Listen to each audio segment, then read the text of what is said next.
Christmas dinner, the annual performance review you didn't apply for, where your life choices are dissected over roast potatoes, your career questioned between courses, and your relationship status becomes everyone's business somewhere around dessert.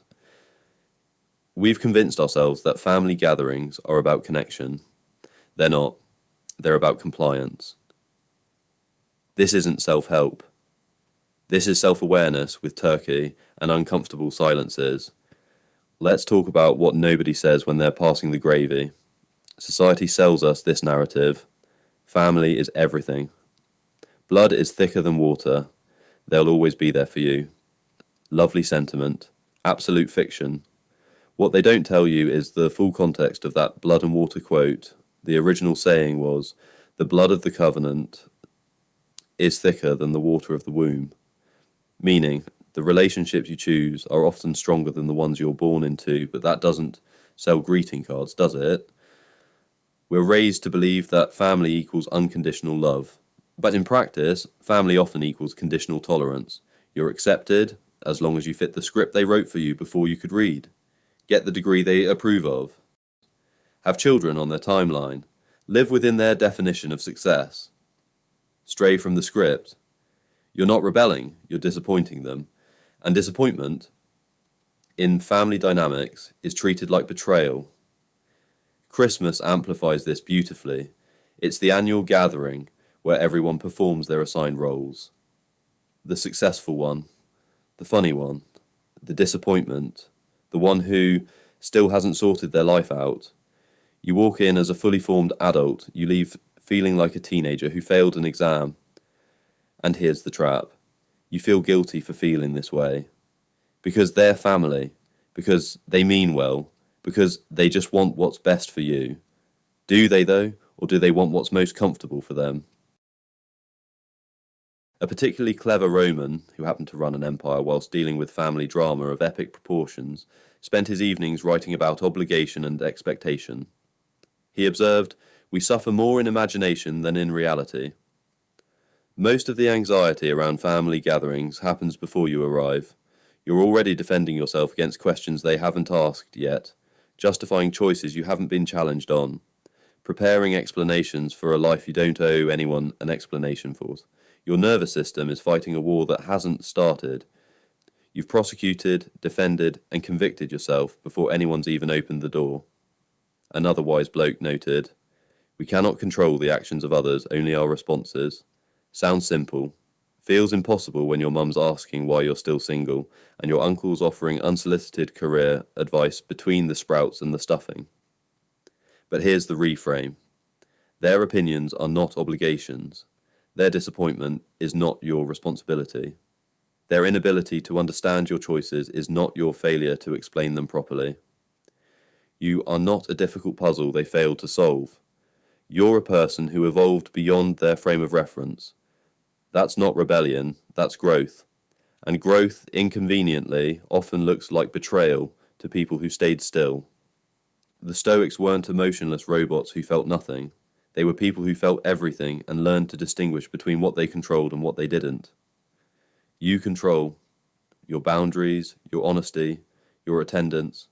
You don't control their reactions, their understanding, their approval. Most family conflict happens because we're trying to control the second list whilst neglecting the first. Right, deep breath. Here's the bit that stings.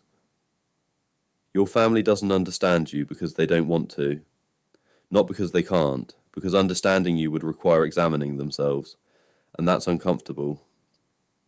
When you set boundaries, you're not just protecting yourself. You're holding up a mirror. Every no you give is a reminder of all the times they said yes when they meant no. Every time you choose differently, you're questioning whether their choices were actually inevitable.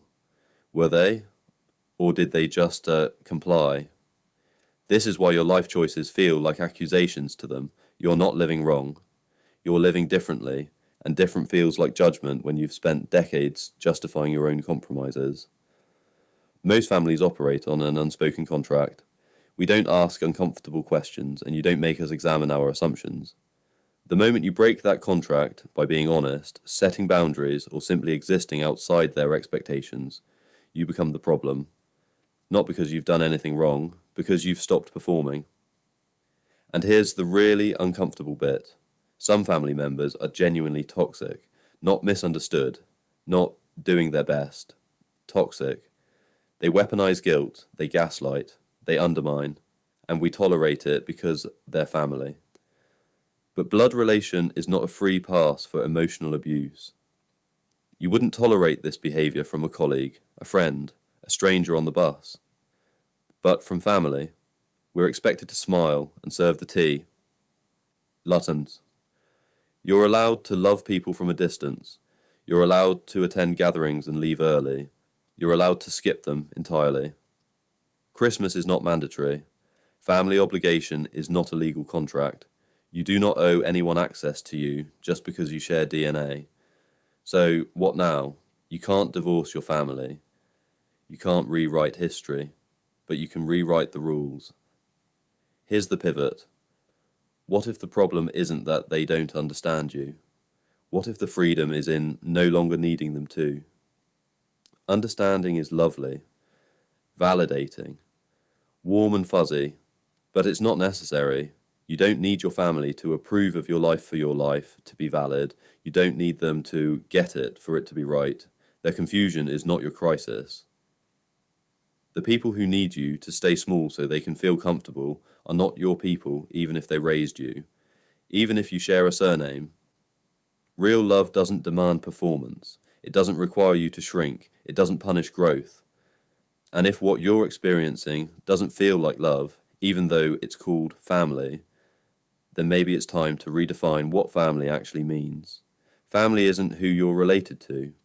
Family is who shows up, who sees you, who doesn't require you to edit yourself into something digestible. Sometimes your real family is 3 friends and a colleague who actually listens. And that's not sad. That's just honest. So, Christmas is coming. The annual obligation looms. You have choices. You can go and set boundaries. Attend for 2 hours instead of 2 days. Leave when you're done, not when they permit it. You can go and observe without engaging. Smile. Nod. Protect your peace. You cannot go at all. Send a card. A text. Nothing. All of these are valid. What's not valid is sacrificing your mental health on the altar of, but, their family. What's not valid is performing a version of yourself that makes them comfortable whilst making you miserable. You are not a bad person for wanting less. You're not ungrateful for needing space. You're not cold for enforcing boundaries. You're just awake. And unfortunately, waking up often means realizing that some people preferred you asleep. One more thing, if your family genuinely loves you, supports you, and makes space for who you actually are, that's beautiful. Protect it, appreciate it. This video isn't for you. But if your family feels like a performance, you're exhausted from rehearsing, you're allowed to leave the stage. The show can go on without you. Your family doesn't owe you understanding, but you don't owe them performance. That's the deal. Take it or leave it, preferably before the Queen's speech. And now, a question for you. To ask, see, what's the one thing your family expects from you that you've decided to stop performing? Drop your answer in the comments. Real talk only. We're all overthinkers here. Might as well be honest about it. Subscribe if your idea of Christmas joy is 3 hours maximum, and a solid exit strategy. We're the Overthinking Department. Open 24/7, even on Christmas. Especially on Christmas.